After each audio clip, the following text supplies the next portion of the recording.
Well, hello everyone, and welcome to the Content Marketing Institute's Friday Tech Talk. It's Friday, yay, let's all celebrate that. Happy Friday to everybody. I'm Stephanie Stahl, General Manager with CMI, and I'm so happy to have you here. We've got many people from around the world joining us, and we've got a special guest today from Brazil, Vitor. Hello, it's so good to see you.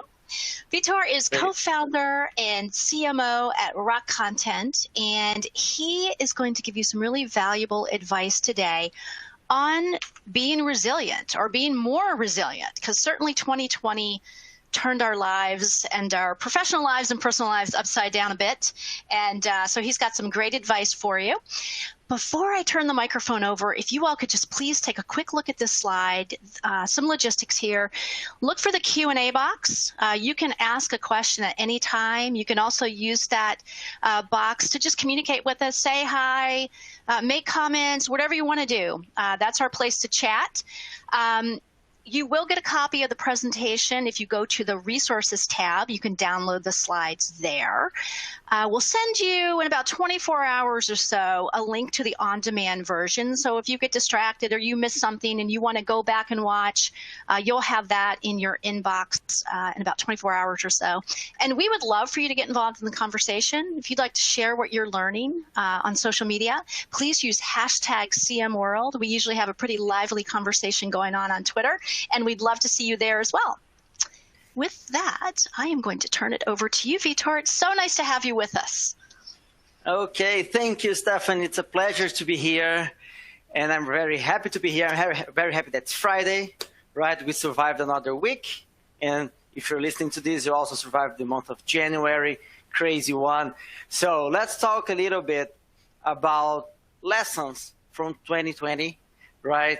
And how to be more resilient, because that's something that we had to be last year, right? So Stephanie already introduced me. My name is Vitor Peçanha. That my last name is really complicated for non-Brazilians. People call me VP in the US. So I'm co-founder and CMO of Rock Content, one of the largest content marketing companies in the world.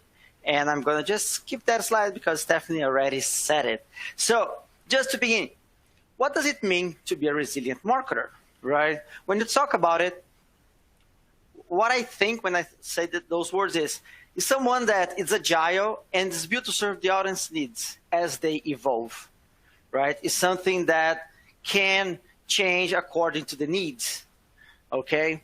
And talking to a few marketers in 2020, what happened? And of course, I assume that most of you are marketers, and probably you went through the same things, right? We went through budget cuts, we went through canceled campaigns, so we wouldn't look tone deaf. That's important. We had to cancel our events and traveling. We were not prepared to be remote for that long as well. Most of us weren't. So I think we can all agree that our daily strategy, I forgot that one, sorry, but our daily strategy was too immature as well, sometimes to help fuel our decisions, right? So we can all agree that 2020 was not a great year, right? But as resilient marketers, we move forward, right? We move on, we learn, and we learned a lot, right? So how can we take what we learned in 2020 and use it to be more resilient and better marketers in 2021? The tip number one, so the first thing I'm going to talk about is be agile, right? So agility is the ability to quickly assess the trends, make the decisions, and reduce waste, right? So it's moving fast. And well, we had to change, right? Not only in our marketing strategies, we also had to change our lives, right? So that's a remote meeting of my team, right? And even the new normal will change, right? What's the new normal? It's probably going to be a lot like the old normal with a few changes that we need to adapt to, right? And how did marketers show their agility in 2020? Mostly we paused campaigns, pivoted our messaging, changed channels, stopped some channels, did a lot of different stuff, right? And we did it quickly, right? That's a number, it's a survey in April that was done in April 2020 that 86% of marketers had to review or delay their marketing campaigns. So that's a quick response. The pandemic started in March, right? Mid-March, that's when things got ugly. And what do we mean by quick response? Things like this. right? KFC had to pause all of their campaigns that mentioned finger licking good for obvious reasons, right? And, well, non-related, but they even created a short film that, I don't know if you watched it, it's free, you can find it on YouTube. I totally don't recommend it, but I did for research purposes, right? Hotels.com, right? So Captain Obvious right now is social distancing, right? So it's adapting the message to what's going on with the world, right? Peloton, and of course, many other brands that, well, they had to show authenticity, right?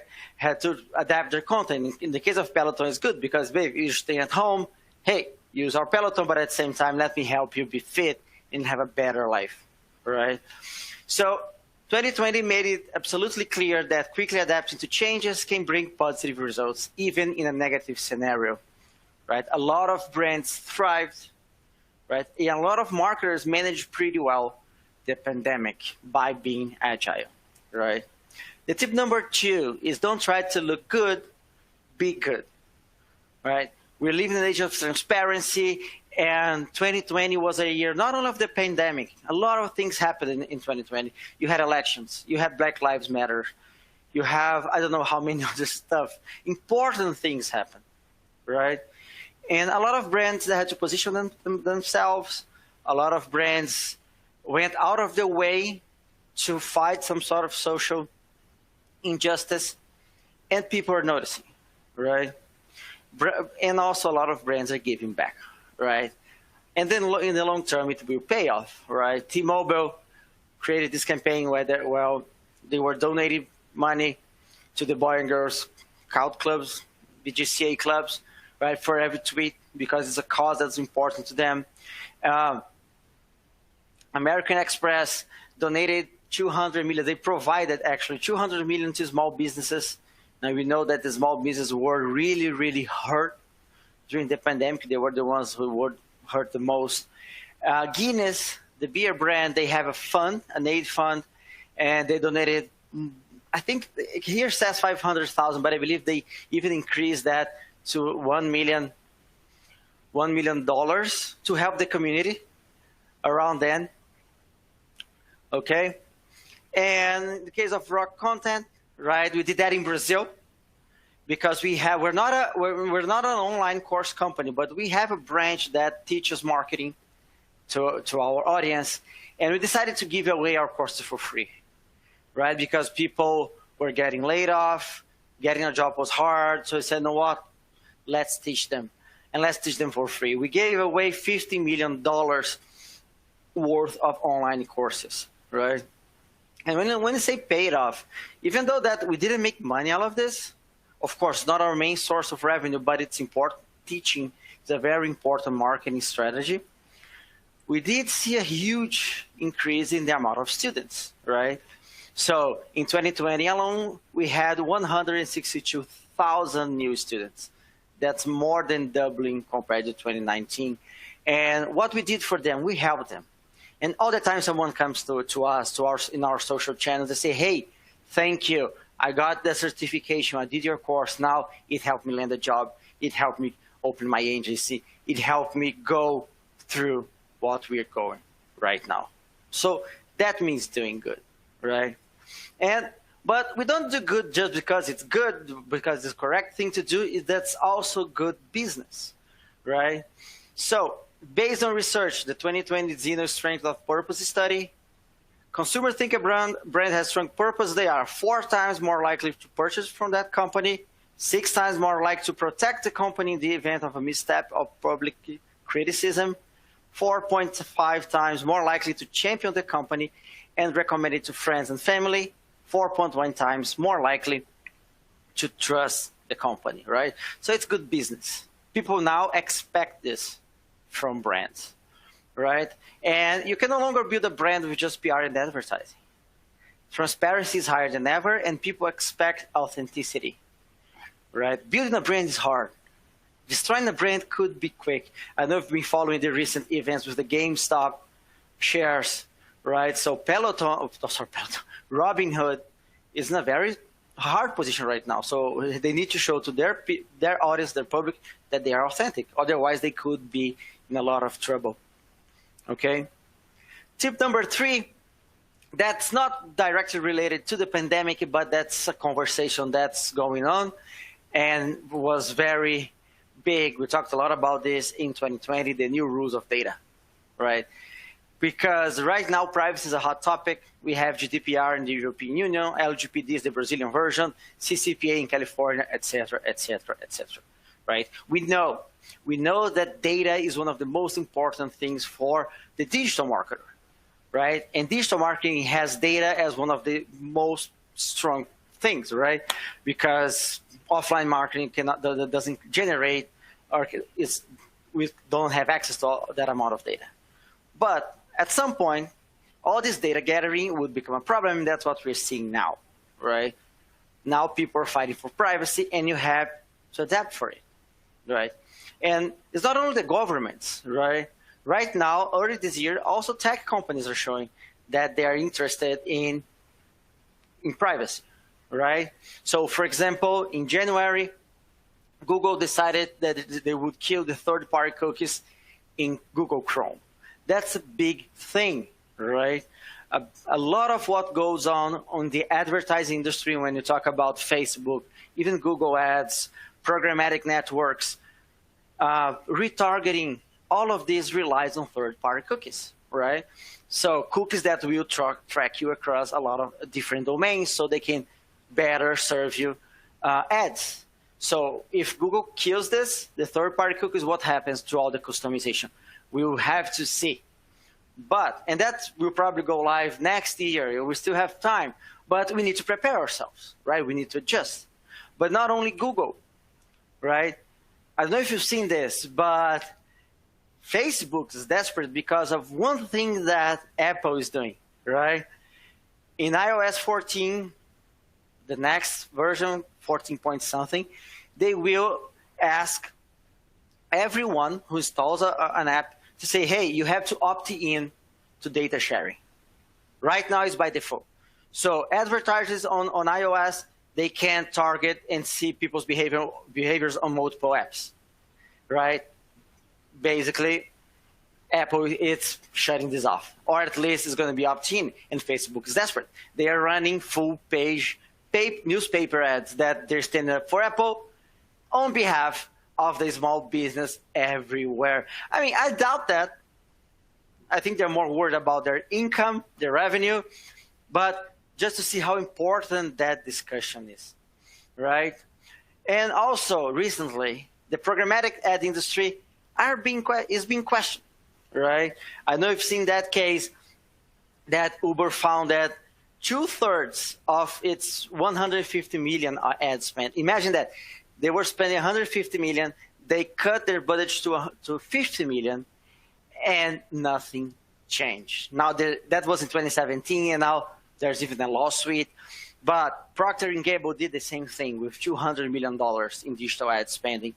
Well, Chase Bank, right? They were advertising 400,000 websites. They just reduced this to 5,000 websites without any change in their business results, right? So data, the way you use data is different now. We need to care about privacy, yes, but we need also to question, hey, should I trust all of those advertising black boxes out there?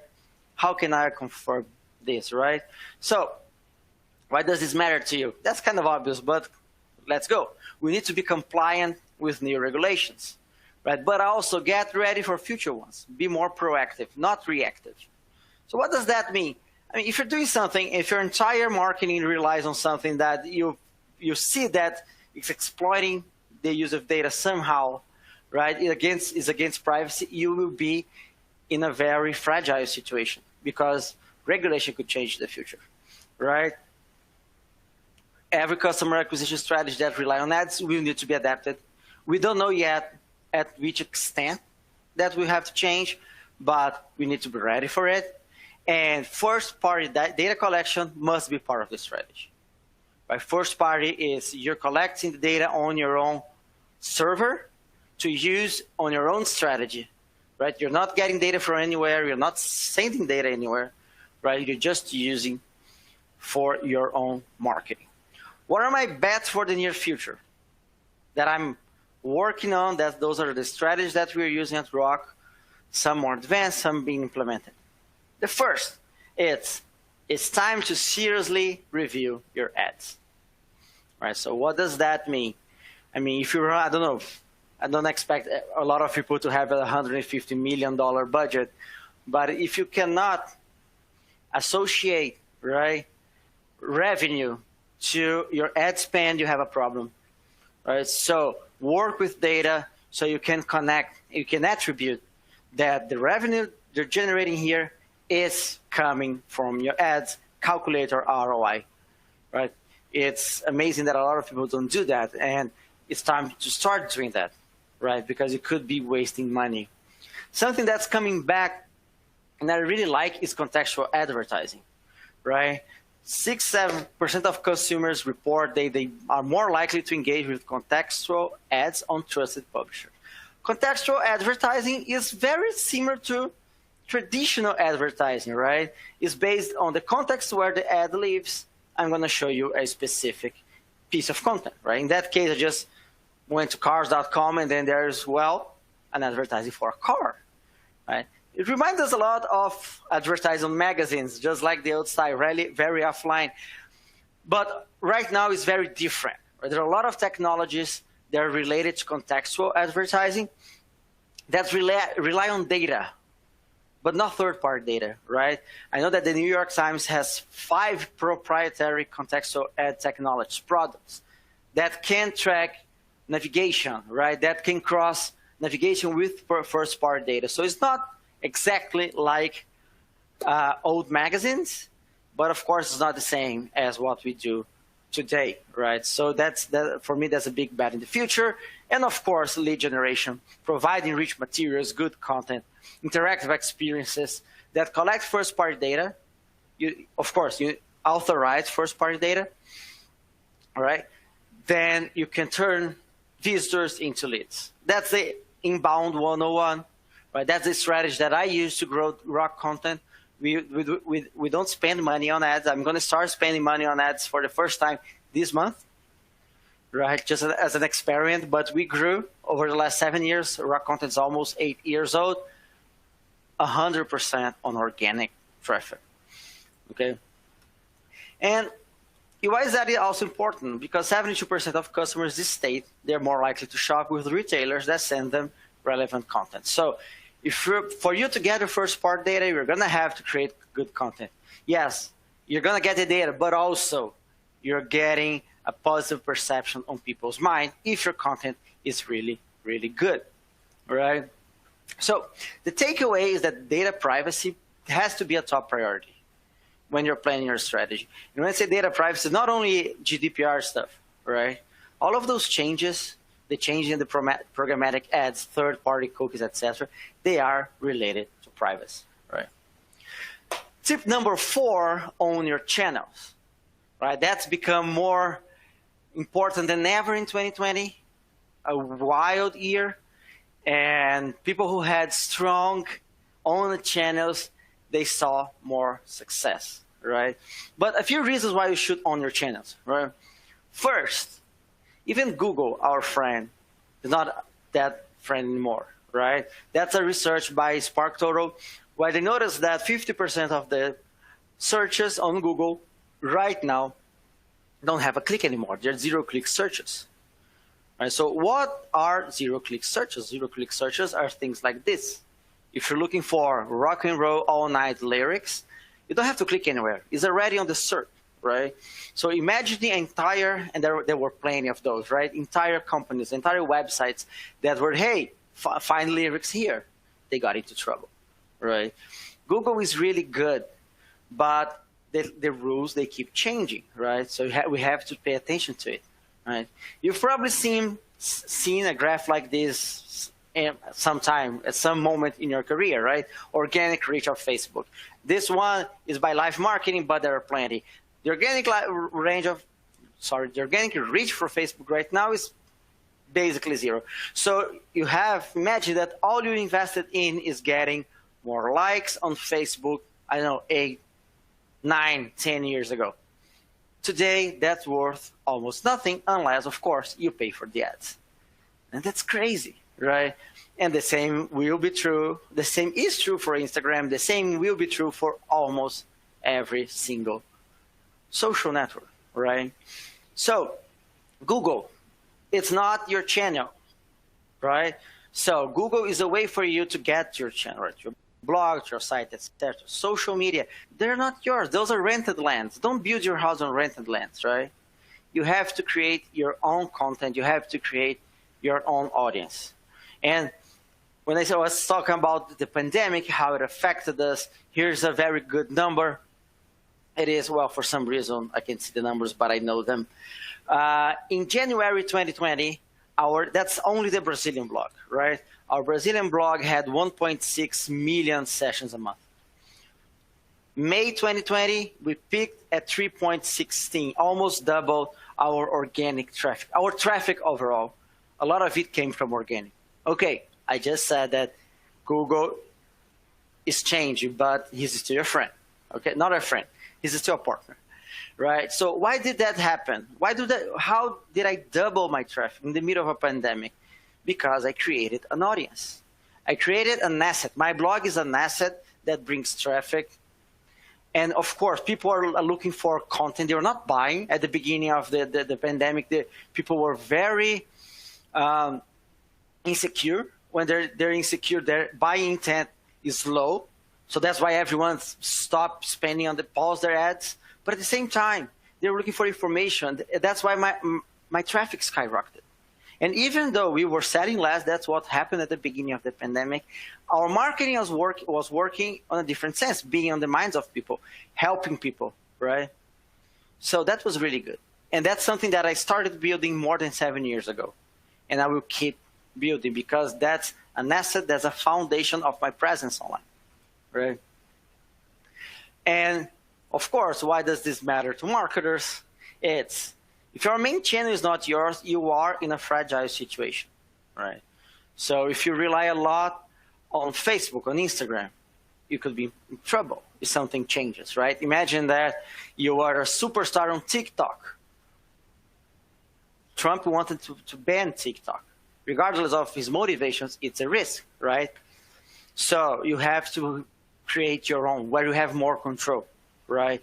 And that is also resiliency. As an online presence that can withstand changes, right? I always tell people social media is for distribution. You have to be there. You have to use.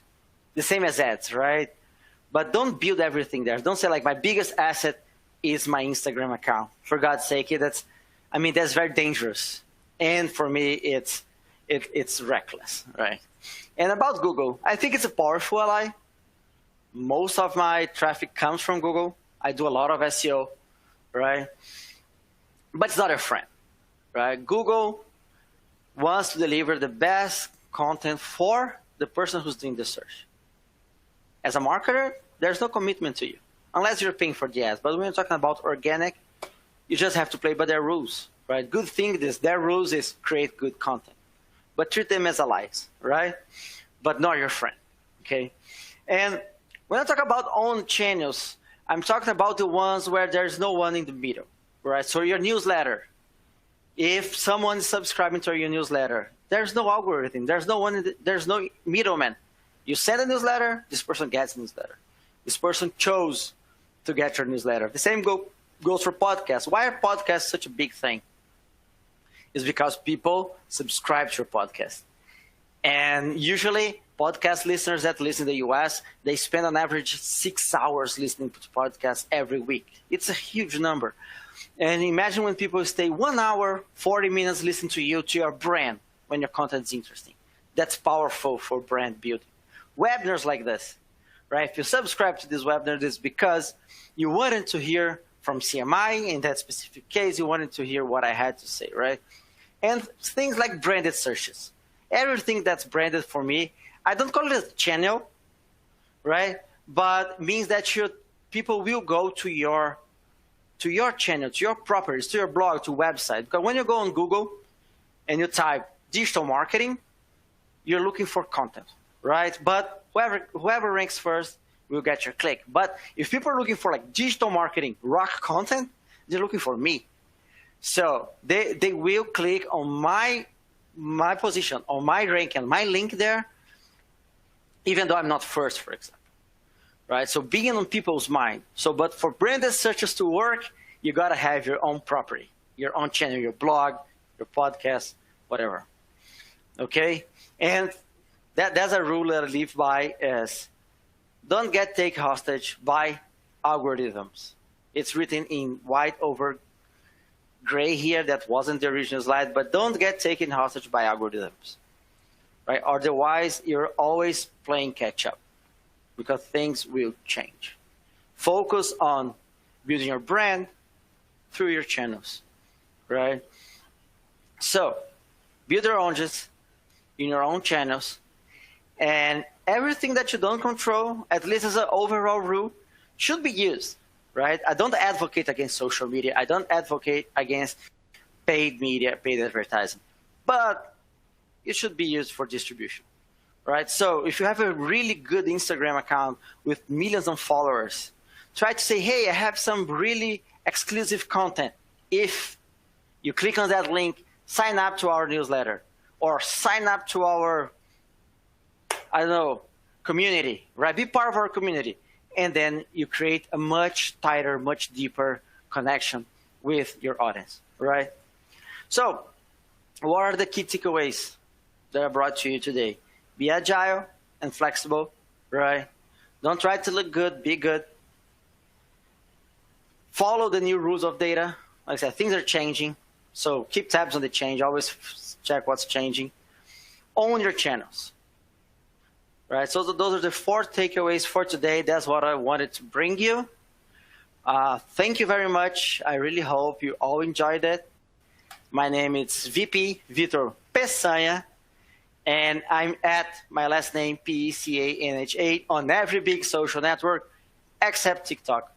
I'm too old for that, I think, but I'll try. Okay, so do we have some time for a Q&A, Stephanie? We do. We've got just a couple of minutes, so we'll try to squeeze in a few. I'm watching my DMs on Twitter and the platform Peçanha. I'm going to practice that, by the way. Peçanha. Love it. You got it right. Yeah, perfect. Got it? Yeah. All right. That's great.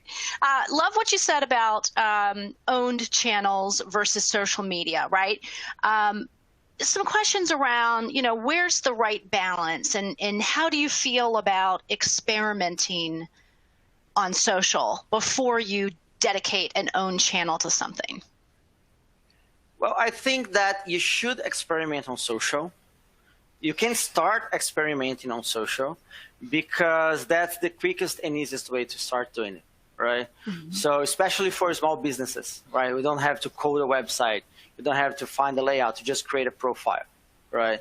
But as soon as you get some traction, you should start creating on your own channels, like I mentioned. And I think they should always work together, right? So social for distribution, getting visibility, but always trying to bring people to the channels you own, where you have more controls, and of course you can gather more data. That's important, first-party data, like I mentioned. And I would say about balance. There's never that's the thing about marketing, right? It always depends. That's the most common answer in marketing. But I would say that 80-20, Pareto is always the guy, right? Into creating content, promoting on your own channels or promoting on newsletter, etc., and social media. That's what I do today. It's been working pretty well for me so far. Awesome. Yeah, that's definitely a strategy we use here at Content Marketing Institute as well.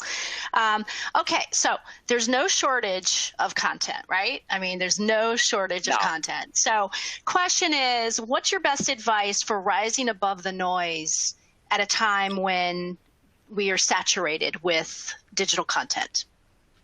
Okay, that's a good one. And I also wrote an article about this. Curiosity, first time someone complained that there was too much content in the world was on the Bible, right? That's crazy. And then when Gutenberg created the press, there's always more content coming in. What's the solution? What's the answer to a lot of content? The filters. So when books started coming out, people invented the index. Books didn't have indexes, right? So because they were short, but when the press came out, the technology was indexes. And then you have encyclopedias, and then you have Google, right? So how do you stand out? First, have your own voice. That's one. Second, do a lot of research and write something that's really good. And then it depends, write or create something that's really good. And then it depends on the channel, right? But the best way is to start with very niche, long tail keywords or a very specific group, and then grow from there, right? And master the filters, master the channels. So you want to do SEO, Google is an acquisition channel, so master it, right? But start with your own voice in a smaller group, mastering the technique, and then grow from there. Like real fast, I think that's would be the overall secret. That's great. I think, a lot of people, if they work for a small company or small agency, it's a lot easier to adapt and be agile. What about for the large enterprises who are trying to do the same thing? What's your advice for them? Well, you should empower people. I think that's the best way, right? It's really rare that an individual action will cause any sort of damage or big problems at a big company, right? So agility remains with people, right? It's a single person, a small group, they can move more, like being more agile. So if you empower the team or small people or a small group, right? Or individual people, if you empower them, say, hey, we have some guidelines, but I won't be checking everything you do. I won't be authorizing everything you do. Follow the guidelines, follow the brand guidelines. And of course, and then try to do your best. That's a good way to get agility, and that's how you learn, right? The problem that one thing that hurts agility is a lot of micromanaging or too much approval, right? I once worked for a company, that's a long time ago, construction company. Every single piece of content that had to be approved by 5 or 6 people. So nothing was moving forward. So if you empower people, say, hey, try it. Right? Of course, use good common sense, but try it and learn from it. It's not a problem. Usually mistakes, they're not as bad as people think. There's a bias here because we only see the big mistakes. But there are mistakes being done all the time by marketers. It's part of being a marketer. It's part of the learning process of being a marketer, right? Excellent. Excellent. All right. You create a lot of great content. Can you tell our community where they can find it? Sure. Well, you can check our blog. It's en.rockcontent.com. Right now, most of the content we're creating in English because we're just starting here in the US, but we have some great plans. It's on our blog, so just look for Rock Content blog, right? And our social media channels, of course, so Rock Content on Twitter, Instagram. So we're very active there as well.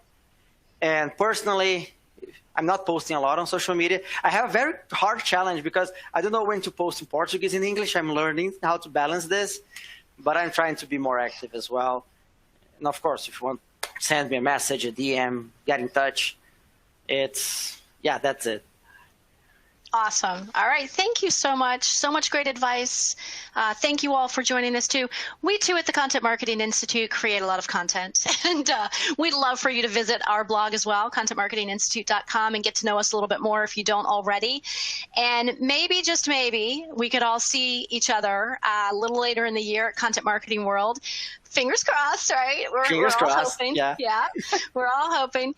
And if not, we will see you digitally, of course. But thank you all for being here today. As I said at the top of the hour, we're going to send you a link tomorrow to the on-demand version. So if you'd like to catch it again or share it with your colleagues, please do. Vitor, thank you so much for your time. Thank you. Thank you, Stefan. Thank you, everyone. Bye. I hope you all enjoyed it.